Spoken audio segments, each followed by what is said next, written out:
And it's not just the nutrition that people are talking about. I spoke to one resident who said that plants like these can really spruce up Syracuse's historic South Side.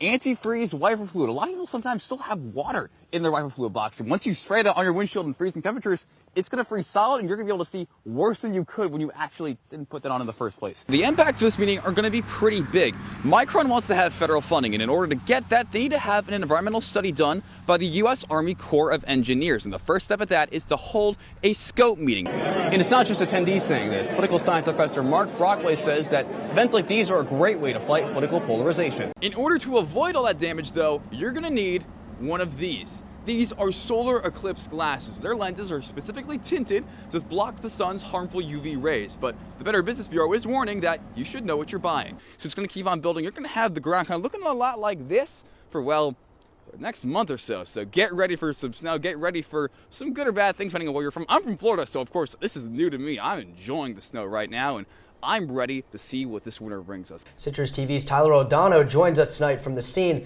Tyler, take us through this. What did the last 12 hours look like in terms of that increased police presence?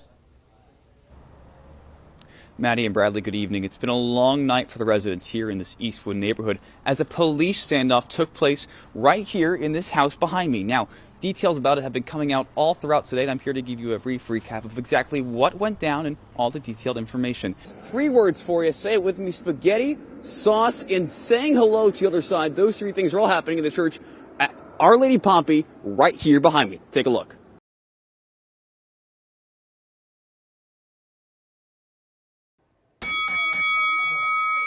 From a distance, Rocksteady Boxing looks like your average ringside gym. Double jab high, cross, low. But if you get a bit closer, you'll see the contenders aren't fighting for a title.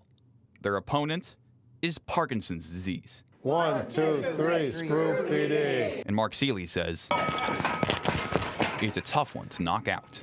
Some days it's good, like today it's okay. Some days it's not like this. Some days you can't do nothing. Mark and the many others at the gym are using boxing as a way to keep their bodies active and slow down the symptoms. And Coach Roy Stokes is there to help. But you're doing better today. Yeah. Huh? Even though he says the motivation goes both ways. I want to have the kind of motivation that they have. You know, they're motivated to get themselves well. You know, and this disease, you know, you go downhill, but the more you fight, the slower you go downhill. And while the physical trainers I spoke to say it's the exercise that does a lot of the heavy lifting, others say it's the community behind these doors that make all the difference. They come here and they're with other people and they can share their stories, what medications they're on. They get into conversations about what their doctor's telling them what to do, and there's a sense of belonging. And Mark says that sense of belonging in the training at Rocksteady Boxing is what keeps him pushing. But this is the ultimate right here, the ultimate. Rocksteady Boxing says that anyone can join the program, and they're always looking for volunteers. You can find out more information by visiting their website, empowerparkinson.org.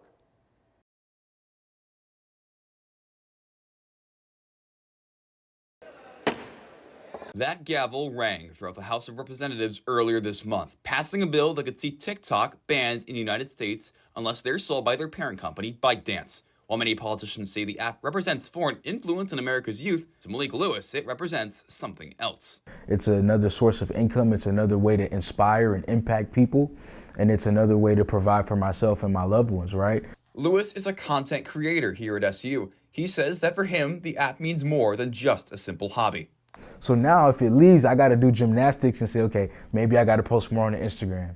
Now I have to look for a new social media platform that is monetizing or can impact people or can reach people. The app's impacts go beyond just him, though. Small businesses use TikTok in order to reach a wider audience. One of those businesses is run by student Spencer Chan. He uses the app to market his motivational coaching service. As someone who makes content about mental health, he feels conflicted about TikTok possibly leaving.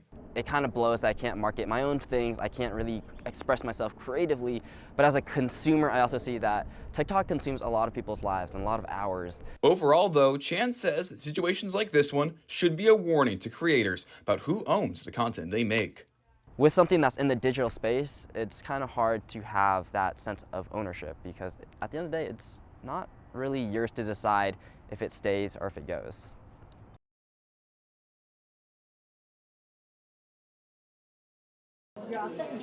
At the Syracuse Hancock International Airport, a crowd lined up at Gate 15, ready to board their plane. But once the engines got started, the plane never left the ground. That's because this isn't a normal flight, but a practice run designed to give kids with special needs the feeling of taking to the skies in a sensory-friendly way. There are so many stimuli and there's just so many things that can be triggering to an individual with an intellectual or developmental disability. Exposing them early before a real travel day can make a world of difference. Now, a lot of love and care is put in to make sure this feels like an actual flight, from walking them into security to even giving them real paper tickets. And the parents tell me this is a really good experience to help get the children comfortable with the process of flying. My son is on the autism spectrum, and surprises don't always go well. And so we got acclimated to how the check-in procedure would go, talk with the flight attendants, and just how the actual process works. Puts them at ease. Matt and his son Owen were some of the passengers on today's flight. Matt says it not only got Owen comfortable with the airport, but he had a great time as well. He enjoyed the boarding procedure. He enjoyed waiting at the gate and buckling up and the safety protocols. That went so smoothly that I would feel very comfortable flying with him in the future. Matt says the program also instilled a desire and passion to travel inside of his son, which he says every kid needs. Reporting from Syracuse International Airport, Tyler Oldano. So, you want to say thanks and bye-bye? Thanks. Spectrum News.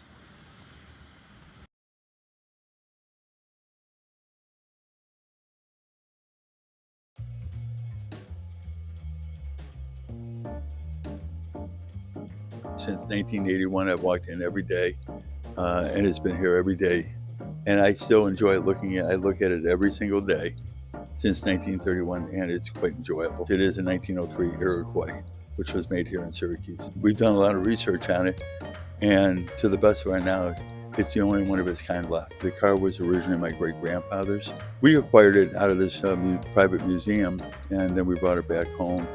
And we used to drive it around. After we won first national at the Hershey National Antique Car Show, we, at that point, put it in the store for people to enjoy. I still remember, and it was a number of years ago, we had a grandpa in here. He was explaining to his grandson about the car because he remembered cars like this. We had his grandson sit up in the car and pretend like he was driving it. I've sat up there with my grandson, which would be the 5th generation, or 6th generation, actually. Yeah, it's kind of fun. It's a throwback in history.